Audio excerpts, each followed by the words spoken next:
Radio Pakistan قومی نشریاتی رابطے پر پیش خدمت ہے پروگرام ہم نوجوان۔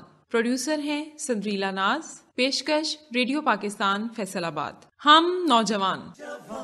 اے جوان جیت ہے تیرا نشان، اے جوان اے جوان منزل ہے آسمان، اے جوان اے جوان جوش تیری پہچان، اے جوان ہے تو ہی پاکستان، جب تک ہے جان میں جان تو جوش کو رکھ جوان، اے جوان۔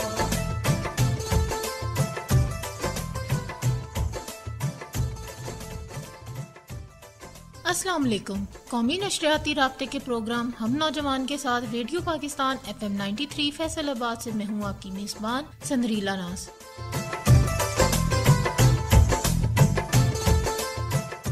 نوجوان ساتھیوں، کہیے کیسے ہیں آپ؟ ہم امید کرتے ہیں کہ آپ بالکل خیریت سے ہوں گے اور خوب محنت بھی کر رہے ہوں گے تاکہ وطن عزیز کی تعمیر و ترقی میں اپنا بھرپور کردار ادا کر سکیں۔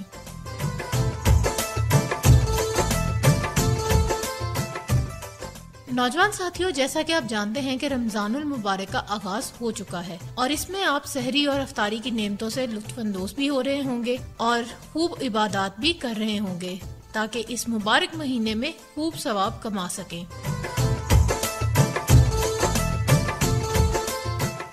نوجوان ساتھیوں، اب بڑھتے ہیں پروگرام ہم نوجوان کے آج کے سلسلوں کی جانب۔ تو ہمارے پروگرام ہم نوجوان کا پہلا سلسلہ ہے فن پارہ، دوسرا سلسلہ ہے نئی منزلیں نئے راستے اور تیسرا سلسلہ ہے یوتھ فورم۔ تو آئیے بڑھتے ہیں پروگرام کے پہلے سلسلے کی جانب۔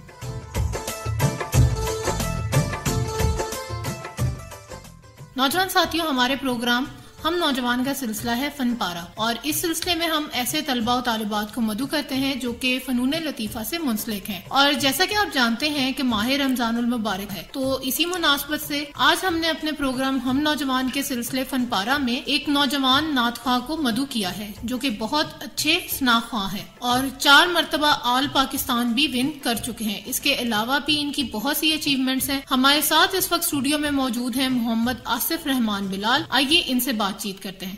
السلام علیکم آصف، کیسے ہیں آپ؟ وعلیکم السلام ورحمۃ اللہ، الحمدللہ خیریت۔ اچھا آصف، سب سے پہلے تو ہم آپ کو اپنی اسٹوڈیوز میں خوش آمدید کہتے ہیں۔ بہت شکریہ۔ آصف، آپ سے بہت ساری باتیں ہوں گی لیکن میں چاہوں گی کہ پروگرام کا باقاعدہ آغاز جو ہے وہ ہم آپ کی خوبصورت آواز میں حمد باری تعالیٰ سے کریں۔ کہیں پنہا کہیں عیاں ہے تو،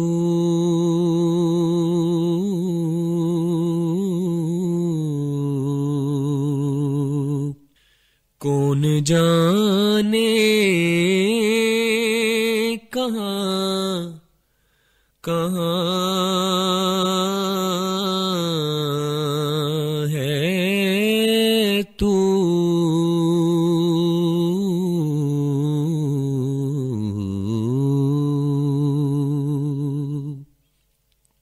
سو خطا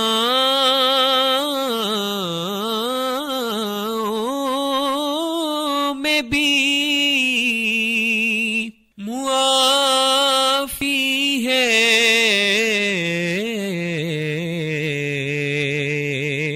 کس قدر ہم پہ مہربان ہے تو، ایک تیری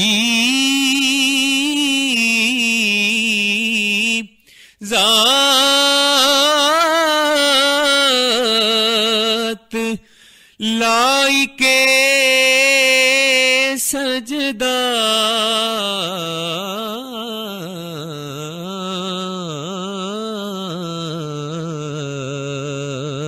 ایک معبود دو جہاں ہے تو،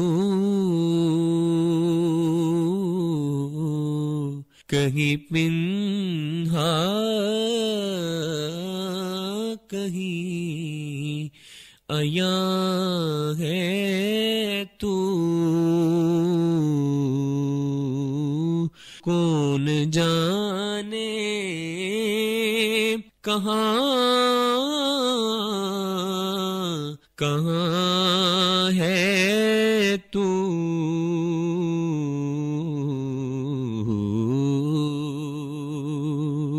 جزاک اللہ، ماشاءاللہ بہت خوبصورت آواز ہے آصف آپ کی. اچھا آصف، اب مزید آپ سے بات چیت کرتے ہیں، تو مجھے سب سے پہلے آپ یہ بتائیے کہ ثنا خوانی کا آغاز آپ نے کب سے کیا؟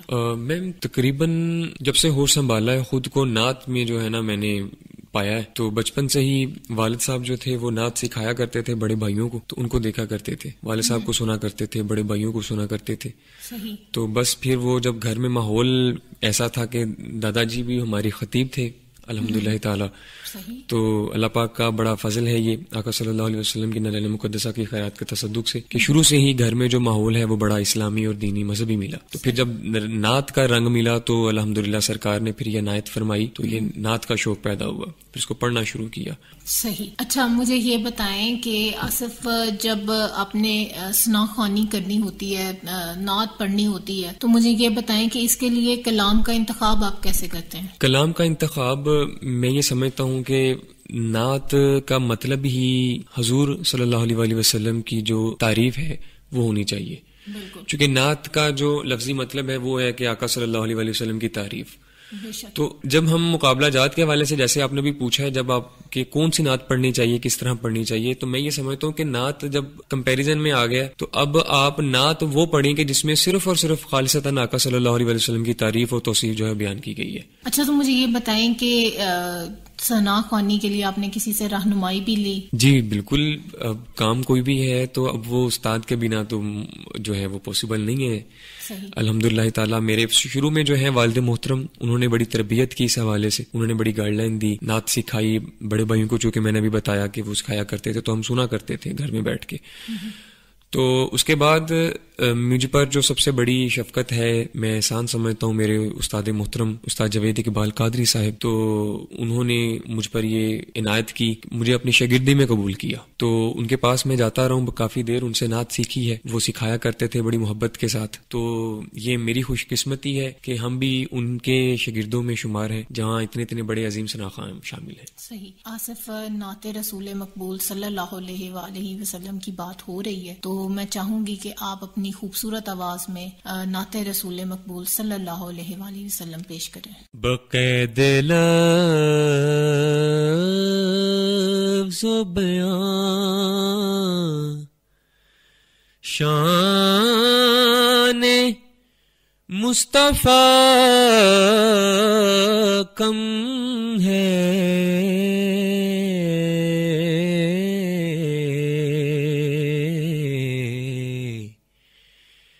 ثنا یہی ہے کہ گنجائش ثنا کم ہے،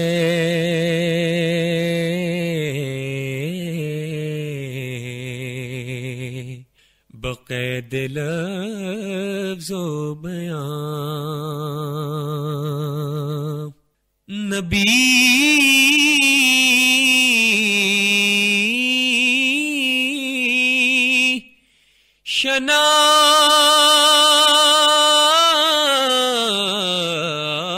شناس بنو،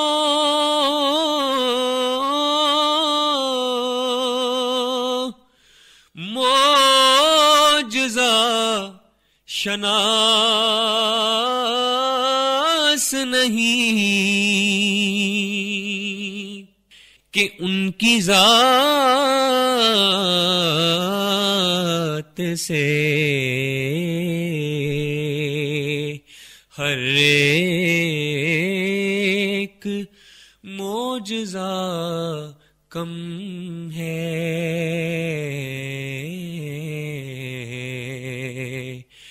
بقید لفظ و بیان تمہارا جائزہ کیا لے گی فکر انسانی،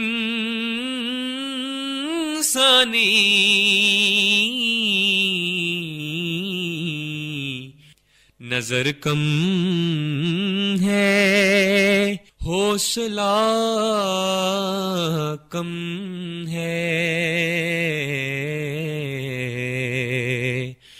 بقید لفظ و بیان شان مصطفیٰ کم ہے۔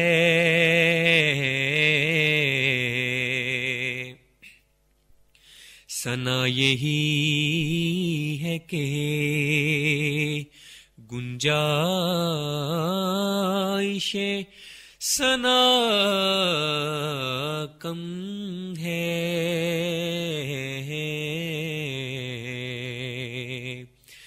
بقید لفظ و بیان۔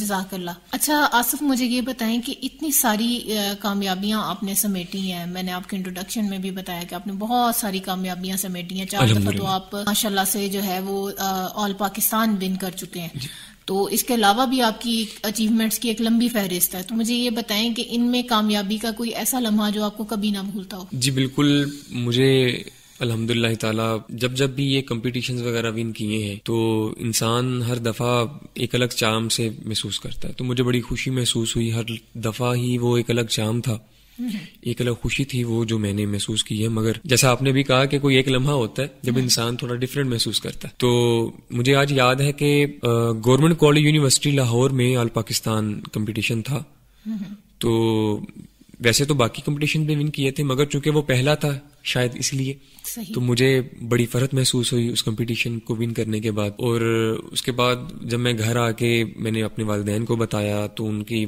آنکھوں میں آنسو تھے اور ایک خوشی کے وہ مسرت وہ لمحات تھے۔ اس کے بعد میں نے اپنی یونیورسٹی میں مجھے اساتذہ کی طرف سے بڑا اپریشیشن ملی، دوستوں کی طرف سے، اور الحمدللہ میرے استاد محترم کی طرف سے بڑی محبت، انہوں نے بڑی دعائیں دی، تو میرے لیے وہ لمحہ جو ہے وہ آج بھی یادگار ہے الحمدللہ تعالی۔ ماشاءاللہ، بہت زبردست بات ہے۔ اور جب آپ نے یہ پہلے آل پاکستان کا ذکر کیا نا جس میں آپ نے پہلی دفعہ ون کیا، تو ظاہری بات ہے پہلی دفعہ جب ہم آل پاکستان جیسے کمپٹیشن کو ون کرتے ہیں تو اس کی خوشی ہی الگ ہوتی ہے۔ اچھا آصف، ہمارے وہ نوجوان ساتھی جو اس وقت آپ کو سن رہے ہیں، آپ ان کے لیے کیا پیغام دینا چاہیں گے؟ میں ان کے لیے پیغام دینا چاہوں گا کہ عشق سرکار کی ایک شمع جلا لو دل میں کہ بعد مرنے کے بھی لحد میں اجالا ہوگا۔ حضور کی محبت ہمارے دلوں کے اندر وہ رچ بس جانی چاہیے۔ اس طرح سے ہمیں آج چونکہ نوجوان طبقہ جو ہے آج کل وہ ایک عجیب رسم و رواج کی نظر ہو رہا ہے، تو ہمیں یہ چاہیے کہ اپنا کچھ وقت نکال کر ہم حضور کی محبت میں حضور کی تعریف و ثنا کے لیے بھی وقف کریں۔ آصف، آپ نے بہت ہی خوبصورت اور بہت ہی اچھا جو ہے وہ پیغام دیا ہے، اور اللہ تعالیٰ جو ہے وہ ہم سب کو نبی صلی اللہ علیہ وآلہ وسلم کی اطاعت کرنے کی اور ان سے جو محبت ہے وہ نبھانے کی توفیق عطا فرمائے، آمین ثم آمین۔ اور آصف، آپ ہمارے پروگرام میں تشریف لائے، آپ کا بہت شکریہ۔ جزاک اللہ۔ آصف، آپ ہمارے پروگرام میں تشریف لائے، آپ کا بہت شکریہ۔ نوجوان ساتھیوں، ابھی آپ آصف رحمان بلال کی ہمارے پروگرام کے سلسلے فن پارہ میں گفتگو سن رہے تھے۔ ہم امید کرتے ہیں کہ آپ کو ان کی خوبصورت آواز میں حمد باری تعالیٰ اور نعت رسول مقبول بھی بہت پسند آئی ہوگی۔ اس کے ساتھ ہی بڑھتے ہیں پروگرام کے دوسرے سلسلے کی جانب۔ نوجوان ساتھیوں، ہمارے پروگرام ہم نوجوان کا دوسرا سلسلہ ہے نئی منزلیں نئے راستے، اور اس سلسلے میں آج ہم کیریئر گائیڈ کے حوالے سے Rizwan Akram career counsellor government staff training college کی گفتگو پیش کر رہے ہیں۔ آئیے سنتے ہیں۔ ہمیشہ کی طرح ہم نے جتنی بھی تعلیم دی اور جتنی تعلیم حاصل کی، ہمیں یہی سکھایا گیا اور ہم نے یہی سیکھا کہ اچھی ڈگری لے لو تو اچھی جاب مل جائے گی۔ کسی نے یہ نہیں سکھایا کہ اچھی ڈگری لے لو گے، اچھی جاب لینے کی بجائے اچھی جاب دینے والے بن جاؤ گے۔ جو 20,000 کماتا ہے وہ ایک نوکری کرتا ہے اور وہ خود کو سنبھالتا ہے، جبکہ جو 2 لاکھ کماتا ہے وہ 20 لوگوں کو روزگار مہیا کر سکتا ہے۔ تو ضروری ہے کہ آپ خود کفیل ہوں، نوکری ڈھونڈنے والے نہیں بلکہ نوکری دینے والے بنیں۔ اس کے لیے بہت اہم ہے کہ آپ کوئی اسکل سیکھ لیں، کوئی ایک ہنر ایسا سیکھ لیں جس میں آپ خود کفیل ہو جائیں، جس کی بنیاد پہ آپ خود بھی کام کر سکیں اور لوگوں کو بھی اس روزگار کے مواقع دے سکیں۔ ایک اور کانسیپٹ جو ہمارے ہاں پایا جاتا ہے کہ جب آپ ایک کام سیکھ لیتے ہیں تو ہم یہ سمجھتے ہیں کہ یہ کام پوری دنیا میں شاید ہمیں ہی آتا ہے، اور اب اگر ہم کسی کو سکھائیں گے تو دوسرے لوگ جو ہیں وہ میرے کمپٹیٹرز ہوں گے. بلکہ دنیا کے اندر کانسیپٹ یہ آ رہا ہے کہ آپ کمپٹیشن نہیں، کوپریشن سے آگے بڑھتے ہیں. اور اگر آپ نے کسی منزل پہ جانا ہوتا ہے تو جتنے زیادہ لوگ آپ کے ساتھ ہوں گے آپ منزل پہ آسانی سے پہنچ جائیں گے، بجائے یہ کہ آپ اکیلے چلتے رہیں. گورنمنٹ نے نوجوانوں کو کچھ قرض دینے کے حوالے سے اعلانات کیے، اور اس میں سب سے جو اہم نوعیت کا قرضے جو بینکس کی طرف سے، گورنمنٹ کی طرف سے اعلانات کیے جا رہے ہیں، اس کے اندر سے وہ انڈسٹری، اور انڈسٹری کے اندر بھی اگر میں اسپیسیفائڈ کر دوں تو کنسٹرکشن انڈسٹری کو جو قرضے دیے جا رہے ہیں وہ اس لیے دیے جا رہے ہیں تاکہ تمام لوگ اپنے طور پہ خود کفیل ہو کے اپنا کاروبار کر سکیں. دنیا کے اندر سب سے بڑی جو لرننگ ہے وہ لرننگ بائی ڈوئنگ ہے. ہمارے ہاں کامیابی صرف اور صرف اچھی جاب کو سمجھا جاتا ہے، جبکہ دنیا ہمیشہ کامیابی اس کو سمجھتی ہے جب آپ اپنے ہاتھ سے کوئی کام کر رہے ہوتے ہیں اور اس ہاتھ سے کام کرنے میں آپ بہت سارے لوگوں کو روزگار مہیا کر رہے ہوتے ہیں. یہاں پہ یہ بات بھی اہم ہے کہ جب آپ کسی کے لیے روزگار مہیا کرتے ہیں تو بیسیکلی آپ اپنے لیے اپنی روزی میں اضافہ کرتے ہیں. تو سرفراز شاہ صاحب سے قاسم علی شاہ صاحب کی ملاقات ہوئی اور ان سے انہوں نے پوچھا کہ میرے حالات جو ہیں وہ خراب ہیں تو میں کیا کروں. تو سرفراز شاہ صاحب جو کہ خود بھی بہت بڑے صوفی ہیں، انہوں نے کہا کہ تمہارے پاس کتنے لوگ ملازم ہیں؟ تو انہوں نے بتایا کہ میرے پاس 2 لوگ ہیں یا 3 لوگ ہیں اور ان کی تنخواہ بھی میں پوری نہیں کر پا رہا. تو سرفراز شاہ صاحب نے کہا کہ تم ایسا کرو کہ اپنے ہاں 1 ملازم کا اضافہ کر لو. تو قاسم علی شاہ صاحب نے کہا کہ میرے پاس جو پہلے موجود ملازم ہیں ان کی تنخواہ بھی میں پوری نہیں کر پا رہا، تو میں مزید ملازم کیسے افورڈ کر سکتا ہوں؟ تو آپ مہربانی کریں کوئی نسخہ بتائیں جس سے میری جو ملازمین ہیں ان کی تنخواہ کی ادائیگی آسانی سے ہو سکے. تو فرمانے لگے شاہ صاحب کہ جب تم ایک اور ملازم اپنے ساتھ رکھ لو گے تو وہ ملازم تمہارے رزق کے اندر اپنے حصے کا رزق لے کے آئے گا. تو ہم بھی سب لوگ جب اپنے اپنے حصے کا رزق لوگوں کو دینے کے لیے کوشش کرتے ہیں اور لوگوں کو اپنے رزق میں سے حصہ دینے کی کوشش کرتے ہیں تو اس صورت کے اندر ہم روزگار مہیا کرنے والے بن جاتے ہیں. اور رزق رزاق کیونکہ رب کی ذات ہے، تو جب آپ خود کفیل ہوتے ہیں تو پھر آپ رب کی ذات کے ساتھ رب کے خلیفہ کے طور پہ رب کے کاموں کے اندر ہیلپ کر رہے ہوتے ہیں. جب آپ لوگوں کے رزق کے لیے آسانی کا سبب بنتے ہیں تو پھر اللہ پاک آپ کے رزق کے لیے بھی آسانی کا سبب بنتا ہے. تو لہٰذا اس موجودہ دور کے اندر خود کفالت نہایت اہم کام ہے. انٹرپرینیورشپ، فری لانسنگ ایک بہت بڑا پلیٹ فارم ہے. گورنمنٹ اس کے لیے بہت کچھ کام کر رہی ہے، اور پاکستان اس وقت پوری دنیا کے اندر فری لانسنگ کے اندر 3رے نمبر پہ. فری لانسنگ کا مطلب یہ ہے کہ آپ کوئی بھی اسکل سیکھتے ہیں اور اس اسکل کی بیس کے اوپر آپ آن لائن اپنی سروسز پوری دنیا کو پرووائڈ کر دیتے ہیں. اس کے لیے بہت سارے پلیٹ فارمز ہیں.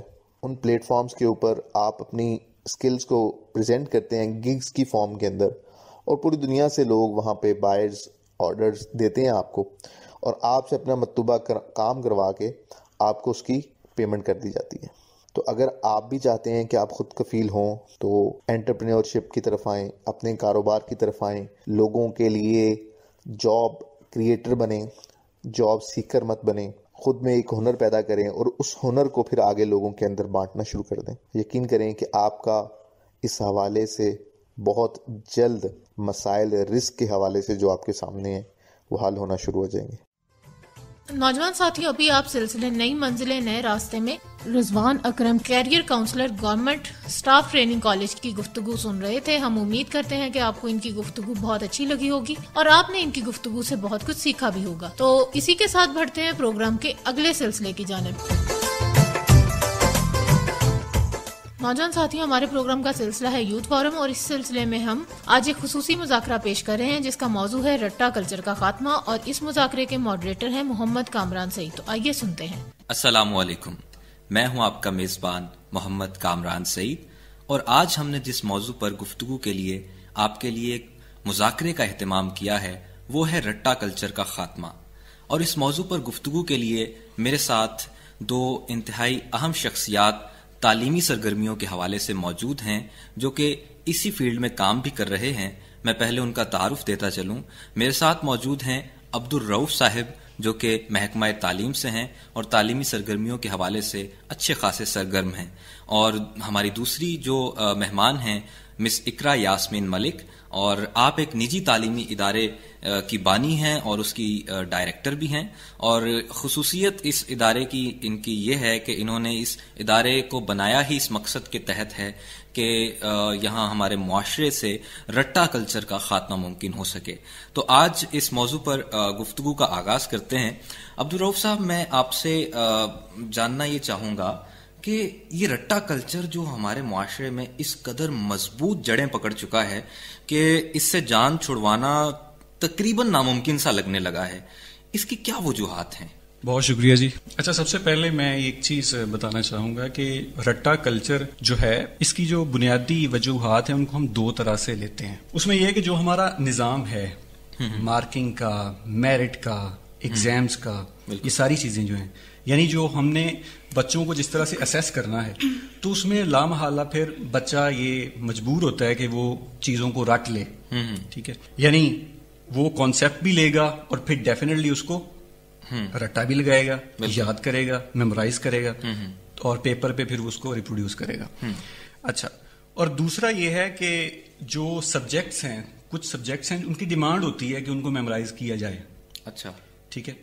تو انفارچونیٹلی یہ جو صرف ایک آپ یوں کہہ لیں کہ ایک اسسٹنس کے لیے کہا کہ ایک کچھ سبجیکٹس ہوتے ہیں ان کی ڈیمانڈ ہوتی ہے، کسی کون سے سبجیکٹس ہیں؟ کسی حد تک سبجیکٹ کی ڈیمانڈ ہوتی ہے. جیسے اب بچے نے اردو کے اوپر ایسے لکھنا ہے، اردو کے سبجیکٹ کا کوئی ایسے لکھنا ہے، مضمون لکھنا ہے اس نے، تو ڈیفینیٹلی وہ پہلے جو اس مضمون کے جو ہم ان کو کہتے ہیں کہ جی ٹاپکس ہیں، مین سب ہیڈنگز ہیں، اب ان کے بارے میں بچہ پڑھے گا، ان کو مطلب ذہن میں بٹھائے گا، پھر اس کے اوپر وہ جو اپنا مواد ہے وہ جمع کرے گا اور پھر اس کو لکھے گا. تو پہلے یاد کرنے کے لیے ڈیفینیٹلی اس کو کسی نہ کسی حد تک اس کو رٹنا تو پڑے گا، کیونکہ ظاہر بات بعد میں اس نے اس کو لکھ کے دکھانا ہے اور اسی بیس پہ اس کا جو میرٹ ہے، نمبر ہیں، وہ دیے جائیں گے، الاٹ ہوں گے. تو کسی حد تک ڈیمانڈ تو ہوتی ہے. مس اقرا یاسمین، آپ یہ بتائیے کہ بلکہ یہی سوال میں آپ سے کرتا ہوں کہ رٹا کلچر، جیسا کہ عبدالرؤف صاحب نے کہا کہ یہ وجوہات ہیں جن کی وجہ سے مضبوط جڑیں بنا چکا ہے، تو اس کو ختم کیسے کیا جائے، اس کا تدارک کیسے ممکن ہے؟ رٹا سسٹم کبھی بھی کسی بھی وقت کسی معاشرے کو اوپر لے کے جانے کے لیے ایسا سسٹم نہیں ہے جو سپورٹ کر سکے. یہ صرف آپ کو ڈگری دلوا سکتا ہے، آپ کو آگے لے کے نہیں جا سکتا. کوئی شخص اگر رٹا لگا کر یا بہت زیادہ جو ہے وہ کتابی کیڑا بن کر کوئی ڈگری حاصل کر بھی لیتا ہے تو انٹرویو کی ٹیبل پہ شکست یقینی ہے. وہ انٹرویو میں کبھی بھی پینل کے 2-4 کوسچن کو آنسر کرنے کی صلاحیت نہیں رکھتا. تو ایک اور سلسلہ شروع ہوا ہے کہ بہت سے بچوں کو ٹرافیز دے دی جاتی ہیں اور ان کو جو ہے وہ پوزیشنز دے دی جاتی ہیں، جبکہ وہ بچہ اس کا جو تعلیمی معیار ہے وہ کہیں پہ بھی اسٹینڈ نہیں کر رہا ہوتا. اور وہی طلباء جو کہ گریجویٹ ہو جاتے ہیں وہ اس قابل نہیں ہوتے کہ اپنا سی وی خود بنا سکیں، وہ دوسروں سے اپنا سی وی بنوا رہے ہوتے ہیں. تو اس کے لیے ضروری ہے کہ بچے کا کنسیپٹ سب سے پہلے کلیئر کیا جائے اور اس کو یہ پتا ہو کہ میں کیا پڑھ رہا ہوں. دوسرا اصل مسئلہ یہ ہے کہ ہم نے سیلیبس بہت زیادہ کر دیا ہے، یعنی نرسری کلاس کا بچہ ہے، اس کو 8 سے 9 کتابیں جو ہے وہ پڑھا رہے ہیں ہم. تو یہ بہت ضروری ہے اس کو کم پڑھایا جائے لیکن معیاری تعلیم جو ہے وہ اس کو دی جائے. اور جب ہمارے ادارے اس چیز پر آ جائیں گے اور بچوں کو ایک معیاری تعلیم کا سلسلہ شروع ہو جائے گا، اور پھر دوسرا جو اس کی اورل ایکٹیویٹیز ہیں، یہ پلان کرنا بہت ضروری بلکہ ناگزیر ہے کہ ایک بچہ جو کلاس میں اورل ایکٹیویٹی اسے کیا کروائی جا رہی ہے، یعنی سبق جو کتاب پہ لکھا ہے وہ سننا اورل ایکٹیویٹی نہیں ہے. جو چھوٹے بچے ہیں ان کے لیول کی ایکٹیویٹیز ڈیزائن کی جا سکتی ہیں جو کہ اس سسٹم کو سپورٹ بھی کریں گی اور پھر اس نظام سے جو بچے اوپر آئیں گے. ابھی گورنمنٹ کا بھی جس طرف سے یہ ایک مشن ہے کہ اس طرح کے طرز تعلیم کی بنیاد ڈالی جائے تاکہ بچے واقعتاً شخصیات کے روپ میں سامنے آئے اور وہ ایک پرسنالٹی بنے. جب وہ دور سے چل کر آئیں تو پتا چلے کہ کوئی شخصیت چلتی ہوئی آ رہی ہے، اور جب اس سے گفتگو ہو تو اس کی گفتار یہ بتا دے کہ یہ بچہ ایک کنسیپٹ سے اوپر آیا ہوا ہے تو یہ چیزیں بہت ضروری ہے کہ جو ہمارا نظام تعلیم ہے اس کے اندر اس طرح کی چیزوں کو شامل کیا جائے. بالکل. عبدالرؤف صاحب آپ یہ بتائیے کہ جیسے کہ مس اقرا نے کچھ چیزیں بتائی ہیں کہ رٹا سسٹم یا رٹا کلچر کے خاتمے کے لیے ہم جو کر سکتے ہیں، آپ کے نزدیک کیا تجاویز ہیں جن پر عمل کیا جائے تو وہ معاون ثابت ہو سکتی ہیں؟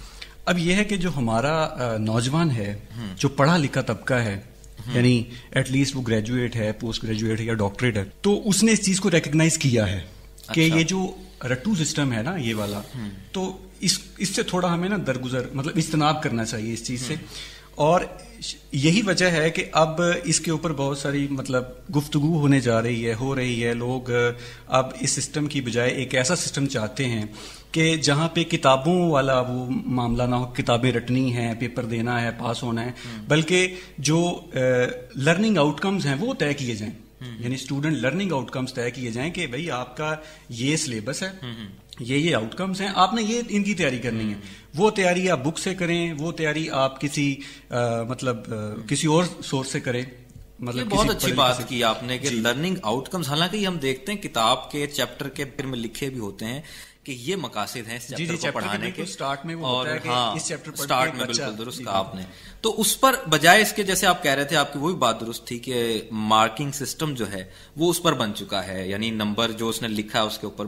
اگر marking system learning out comes کی بیسس پر بنا دیا جائے کہ کیا بچے نے جو چیپٹر پڑھنے کا مقصد تھا وہ حاصل کیا، اس نے اس سے وہ سیکھا یا نہیں، تو کیا خیال ہے آپ کا، یہ زیادہ معاون نہیں ہوگا؟ جی ڈیفینیٹلی.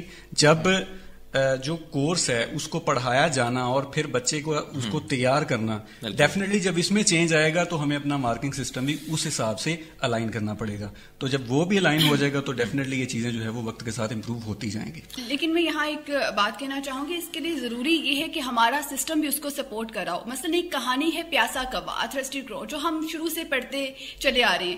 اب ایک بچہ اگر اس کو کوئی کریٹو کہانی، تخلیقی کہانی خود لکھنا چاہتا ہے اس کے اوپر، تو ٹیچر اس کو نمبر بھی دے. جب اس کو اپریشیٹ کیا جائے گا، اس کی حوصلہ افزائی کی جائے گی، جب تخلیقیت کو جو ہے وہ پروموٹ کیا جائے گا، تب جا کر بچے کو یہ محسوس ہوگا کہ اگر میں خود سے کوئی کام کرتا ہوں پھر اس کے اندر لگن بھی بڑھے گی. مسئلہ صرف اتنا ہے کہ ہمارے ہاں جب بچے خود سے کوئی چیز لکھتے ہیں یا تخلیقیت کا مظاہرہ کرتے ہیں تو اس پہ کراس لگا دیا جاتا ہے کہ یہ درست نہیں ہے، آپ کو وہ لکھنا ہے جو میں نے بتایا تھا، آپ نے وہ لکھنا ہے جو کتاب میں لکھا ہوا ہے، بجائے اس کے کہ اس کو سپورٹ کیا جائے. یہاں پر بچہ جو ہے پھر اس کو یہ لگتا ہے کہ جو کتاب میں لکھا ہے جب تک میں وہ نہیں لکھوں گا تو میرا لکھا ہوا درست نہیں ہے. تو اس لیے ہمیں جو ہمارے اساتذہ ہیں ان کو اس بات کو بھی سمجھنے کی ضرورت ہے کہ وہ بچوں کی اگر کوئی چھوٹی سی بھی کاوش ہے، انہوں نے کوئی نیا لفظ ہی استعمال کیا ہے گفتگو کے دوران، یا وہ کوئی روٹین سے ہٹ کے ایکٹیویٹی کر رہے ہیں، وہ کچھ کرنا چاہتے ہیں، تو اس کو حوصلہ افزائی جو ہے وہ لازمی ان کی کریں. بالکل، بچوں کی حوصلہ افزائی اساتذہ کی ذمہ داری ہے اور اس کو بلا شبہ اساتذہ کو نبھانا چاہیے، تبھی ہم رٹا کلچر جو ہے اس کا خاتمہ کرنے میں کامیاب ہو سکتے ہیں. تو سامعین، یہ تھا ہمارا آج کا مذاکرہ جس میں رٹا کلچر کے خاتمے پر بڑی سیر حاصل گفتگو سننے کو ملی، اور ہم امید کرتے ہیں کہ آپ کو یہ گفتگو پسند آئی ہوگی. تو اگر آپ کا بھی تعلق محکمہ تعلیم سے ہے تو میرے خیال میں، اور اگر آپ بالخصوص ایک استاد ہیں، تو آپ اپنی ذمہ داری کو سمجھتے ہوئے اپنا کردار ادا کریں تاکہ ایک پازیٹیو تبدیلی، ایک مثبت تبدیلی معاشرے میں لائی جا سکے. اسی کے ساتھ مجھے دیجیے اجازت. اللہ نگہبان. نوجوان ساتھیوں، ابھی آپ نے سلسلے یوتھ فورم میں ایک خصوصی مذاکرہ سنا جس کا موضوع تھا رٹا کلچر کا خاتمہ، اور اس مذاکرے کے ماڈریٹر تھے محمد کامران سعید. نوجوان ساتھیوں، یہ تھا ہمارا آج کا پروگرام ہم نوجوان. ہم امید کرتے ہیں آپ کو بہت پسند آیا ہوگا. اس کے ساتھ ہی اپنی میزبان سندریلا ناز کو دیجیے اجازت. اللہ نگہبان.